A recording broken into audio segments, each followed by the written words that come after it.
ഇന്ത്യയുടെ ഭാവി തലമുറയുടെ പ്രതീക്ഷകൾ ഓരോ ദിവസവും ഞെരിഞ്ഞമരുകയാണ്. മത്സര പരീക്ഷകളുടെ ഭാരവും സാമൂഹികമായ ഒറ്റപ്പെടലും മാനസികാരോഗ്യ പ്രശ്നങ്ങളും ചേർന്ന് നമ്മുടെ ക്യാമ്പസുകളെയും വീടുകളെയും നിശബ്ദമായ മരണത്തിന്റെ വിളനിലങ്ങളാക്കി മാറ്റുന്നു. നാഷണൽ ക്രൈം റെക്കോർഡ്സ് ബ്യൂറോ പുറത്തുവിടുന്ന കണക്കുകൾ ഞെട്ടലോടെയല്ലാതെ നമുക്ക് വായിച്ചു തീർക്കാനാവില്ല. ഓരോ വർഷവും ആയിരക്കണക്കിന് വിദ്യാർത്ഥികളാണ് ജീവിതം പാതി വഴിയിൽ ഉപേക്ഷിക്കുന്നത്. ഇത് കേവലം അക്കങ്ങളുടെ കളിയല്ല, മറിച്ച് നമ്മുടെ സാമൂഹിക വിദ്യാഭ്യാസ ഭരണ സംവിധാനങ്ങളുടെ പരാജയത്തെ തുറന്നുകാട്ടുന്ന ദുരന്തമാണ്.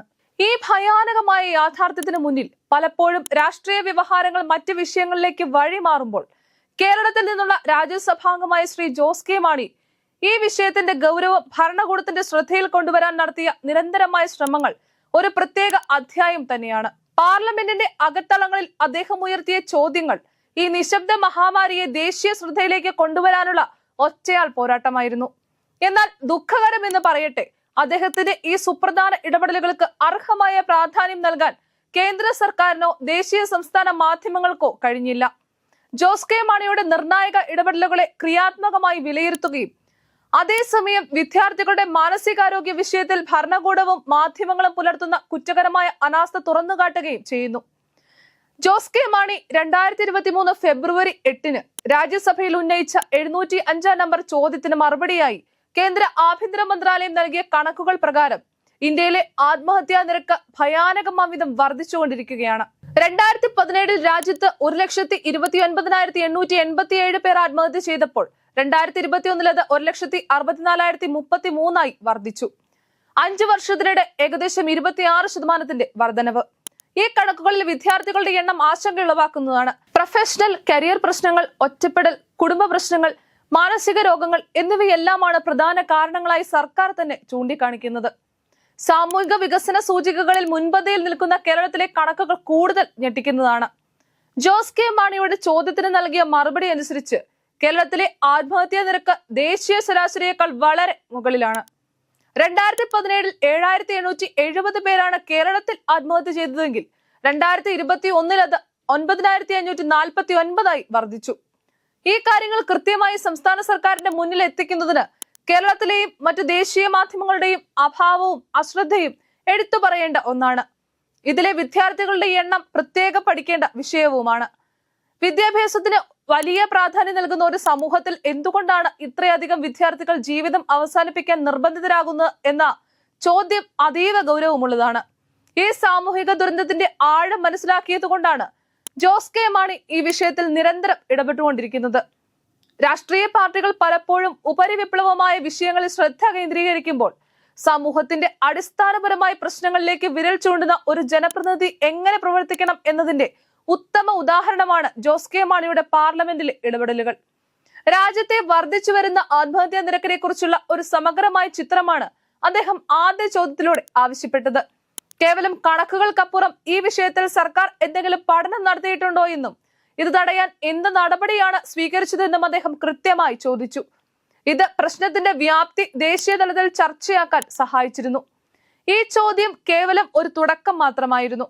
പൊതുവായ ആത്മഹത്യാ കണക്കുകളിൽ നിന്ന് വിദ്യാർത്ഥികൾക്കിടയിലെ ആത്മഹത്യ എന്ന നിർദ്ദിഷ്ട വിഷയത്തിലേക്ക് അദ്ദേഹം തന്റെ ശ്രദ്ധ കേന്ദ്രീകരിക്കുകയും ഇത് അദ്ദേഹത്തിന്റെ പ്രവർത്തനത്തിലെ സൂക്ഷ്മതയും വിഷയപഠനവും വ്യക്തമാക്കുന്നു. ഈ ചോദ്യത്തിൽ അദ്ദേഹം 3 പ്രധാന കാര്യങ്ങളാണ് ഉന്നയിച്ചത്. വിദ്യാർത്ഥി ആത്മഹത്യകളുടെ കൃത്യമായ കണക്ക്, വിദ്യാർത്ഥികൾക്കിടയിലെ മാനസികാരോഗ്യ പ്രതിസന്ധി പരിഹരിക്കാൻ സർക്കാർ സ്വീകരിച്ച നടപടികൾ, കോച്ചിംഗ് സെന്ററുകളെ നിയന്ത്രിക്കാനും അതുവഴി വിദ്യാർത്ഥികളുടെ പഠനഭാരം കുറയ്ക്കാനും എന്തെങ്കിലും പദ്ധതിയുണ്ടോ? ഈ ചോദ്യങ്ങൾ പ്രശ്നത്തിന്റെ പ്രധാന കാരണങ്ങളിലേക്കാണ് വിരൽ ചൂണ്ടുന്നത്. അനിയന്ത്രിതമായി പ്രവർത്തിക്കുന്ന കോച്ചിംഗ് സെന്ററുകളും അത് വിദ്യാർത്ഥികളിൽ ഉണ്ടാക്കുന്ന കടുത്ത മാനസിക സമ്മർദ്ദവും ആത്മഹത്യകൾക്ക് ഒരു പ്രധാന കാരണമാണെന്ന് അദ്ദേഹം തിരിച്ചറിഞ്ഞിരുന്നു. വിദ്യാഭ്യാസം, ആഭ്യന്തരം, ആരോഗ്യം എന്നീ 3 മന്ത്രാലയങ്ങളുടെയും ഉത്തരവാദിത്തത്തിലുള്ള ഒരു വിഷയത്തെ ഒറ്റ ചോദ്യത്തിലൂടെ പാർലമെന്റിന്റെ ശ്രദ്ധയിൽ കൊണ്ടുവരാൻ അദ്ദേഹത്തിന് കഴിഞ്ഞു. ഇതൊരു ജനപ്രതിനിധിയുടെ കർത്തവ്യബോധത്തിന്റെയും സാമൂഹിക പ്രതിബദ്ധതയുടെയും മികച്ച ഉദാഹരണമാണ്. ജോസ് കെ മാണിയുടെ ചോദ്യങ്ങൾക്ക് സർക്കാർ നൽകിയ മറുപടി ഒറ്റ നോട്ടത്തിൽ വളരെ ആകർഷകമായി തോന്നാം. പദ്ധതികളുടെ ഒരു നീണ്ട നിര തന്നെ മറുപടിയിൽ കാണാം. ജില്ലാ മാനസികാരോഗ്യ പരിപാടി, ദേശീയ മാനസികാരോഗ്യ പരിപാടി, രാജ്യത്തെ ആദ്യത്തെ ദേശീയ ആത്മഹത്യാ പ്രതിരോധ തന്ത്രം, വിദ്യാർത്ഥികൾക്കും അധ്യാപകർക്കും മാനസിക പിന്തുണ നൽകുന്ന മനോദർപ്പൺ പദ്ധതി, മാനസികാരോഗ്യ കൗൺസിലിംഗിനായി ടെലിമനാസ് ഹെൽപ്പ് ലൈൻ, UGCയുടെ മാർഗനിർദ്ദേശങ്ങൾ, അധ്യാപകർക്കുള്ള പരിശീലന പരിപാടികൾ, കോച്ചിംഗ് സെന്ററുകളെ നിയന്ത്രിക്കാനുള്ള മാർഗനിർദ്ദേശങ്ങൾ, പരീക്ഷാ സമ്മർദ്ദം കുറയ്ക്കാൻ ലക്ഷ്യമിട്ടുള്ള ദേശീയ വിദ്യാഭ്യാസ നയം 2020 വ്യവസ്ഥകൾ, ജെഇഇ, നീറ്റ് പോലുള്ള പരീക്ഷകൾ 13 ഇന്ത്യൻ ഭാഷകളിൽ നടത്തുന്നത്, വിദ്യാർത്ഥികൾക്ക് സൗജന്യ പരിശീലനം നൽകുന്ന സാത്തി പ്ലാറ്റ്ഫോം. ഒരു ജനാധിപത്യ സമൂഹത്തിൽ മാധ്യമങ്ങളുടെ പങ്ക് വളരെ വലുതാണ്.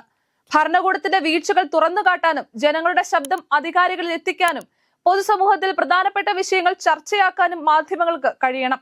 എന്നാൽ വിദ്യാർത്ഥി ആത്മഹത്യകളുടെ വിഷയത്തിലും ജോസ് കെ മാണിയുടെ ഇടപെടലുകളുടെ കാര്യത്തിലും ഇന്ത്യൻ മാധ്യമങ്ങൾ, പ്രത്യേകിച്ച് കേരളത്തിലെ മാധ്യമങ്ങൾ തികഞ്ഞ പരാജയമായിരുന്നു. ഒരു രാജ്യസഭാംഗം രാജ്യത്തെയും സംസ്ഥാനത്തെയും ബാധിക്കുന്ന ഇത്രയും ഗൗരവമായ ഒരു വിഷയം പാർലമെന്റിൽ ഉന്നയിക്കുമ്പോൾ അത് ഒന്നാം പേജിലോ പ്രൈം ടൈം ചർച്ചകളിലോ ഇടം പിടിക്കേണ്ടതായിരുന്നു. എന്നാൽ ഈ വാർത്തകൾ എവിടെയും കാര്യമായി റിപ്പോർട്ട് ചെയ്യപ്പെട്ടില്ല. രാഷ്ട്രീയ വിവാദങ്ങൾക്കും താരങ്ങളുടെ വ്യക്തിജീവിതത്തിനും മണിക്കൂറുകൾ മാറ്റിവെക്കുന്ന മാധ്യമങ്ങൾ നമ്മുടെ കുട്ടികളുടെ ജീവന്റെ വിലയുള്ള ഈ വിഷയത്തെ പൂർണ്ണമായും അവഗണിച്ചു. പാർലമെന്ററി ജനാധിപത്യത്തിൽ ഒരു ജനപ്രതിനിധിയുടെ പ്രവർത്തനങ്ങളെ ജനങ്ങളിലേക്ക് എത്തിക്കേണ്ട മാധ്യമങ്ങൾ തങ്ങളുടെ കർത്തവ്യം മറക്കുന്നു. കേരളത്തിൽ നിന്നുള്ള ഒരു MP കേരളം നേരിടുന്ന ഒരു വലിയ പ്രതിസന്ധിയെക്കുറിച്ച് ദേശീയ തലത്തിൽ ശബ്ദമുയർത്തുമ്പോൾ അതിന് ഏറ്റവും കൂടുതൽ പ്രാധാന്യം നൽകേണ്ടത് കേരളത്തിലെ മാധ്യമങ്ങളാണ്. എന്നാൽ ജോസ് കെ മാണിയുടെ ഈ ഇടപെടലുകളെ കുറിച്ച് എത്ര മലയാളികൾക്ക് അറിയാം? കേരളത്തിലെ മാധ്യമങ്ങൾ ഈ വിഷയത്തിൽ നടത്തിയ ചർച്ചകൾ എത്രയാണ്? ഉത്തരം നിരാശാജനകമാണ്. മാധ്യമങ്ങൾ തങ്ങളുടെ സാമൂഹിക ഉത്തരവാദിത്തം തിരിച്ചറിയണം. സെൻസേഷണലിസം ഉപേക്ഷിച്ച് ആഴത്തിലുള്ളതും തുടർന്നും നിലനിൽക്കുന്നതുമായ റിപ്പോർട്ടിങ്ങിലൂടെ ഈ വിഷയത്തെ പൊതുസമൂഹത്തിന്റെ ശ്രദ്ധയിൽ സജീവമായി നിലനിർത്തണം. ജോസ് കെ മാണിയെ പോലെയുള്ളവരുടെ ക്രിയാത്മകമായ ഇടപെടലുകൾക്ക് അർഹമായ പ്രാധാന്യം നൽകണം. കേന്ദ്ര സർക്കാർ കടലാസിലെ പദ്ധതികൾക്കപ്പുറം കാര്യക്ഷമമായ നടത്തിപ്പിലേക്ക് കടക്കണം. പ്രഖ്യാപിച്ച പദ്ധതികളുടെ ഫലപ്രാപ്തിയെക്കുറിച്ച് സുതാര്യമായ കണക്കുകൾ പുറത്തുവിടുകയും പരാജയപ്പെടുന്ന പക്ഷം അത് അംഗീകരിച്ച് തിരുത്തലുകൾ വരുത്തുകയും വേണം. പൊതുസമൂഹം മാനസികാരോഗ്യത്തെക്കുറിച്ചുള്ള മുൻവിധികൾ ഉപേക്ഷിച്ച് തുറന്ന ചർച്ചകൾക്ക് തയ്യാറാകണം. നമ്മുടെ കുട്ടികൾക്ക് പറയാനുള്ളത് കേൾക്കാനും അവർക്ക് പിന്തുണ നൽകാനും ഓരോ കുടുംബവും ഓരോ വിദ്യാലയവും ഒരു സുരക്ഷിത ഇടമായി മാറണം. ജോസ് കെ മാണി കൊളുത്തിയ ഈ തിരി അണഞ്ഞുപോകാതെ ഒരു ദീപശിഖയായി ആളിക്കത്തിക്കാൻ നമുക്ക് ഒരുമിച്ച് പ്രവർത്തിക്കാം. നമ്മുടെ കുട്ടികളുടെ ഭാവിക്ക് വേണ്ടിയുള്ള ഈ പോരാട്ടത്തിൽ ഇനിയും ഒരു നിമിഷം പോലും വൈകിക്കൂടാ.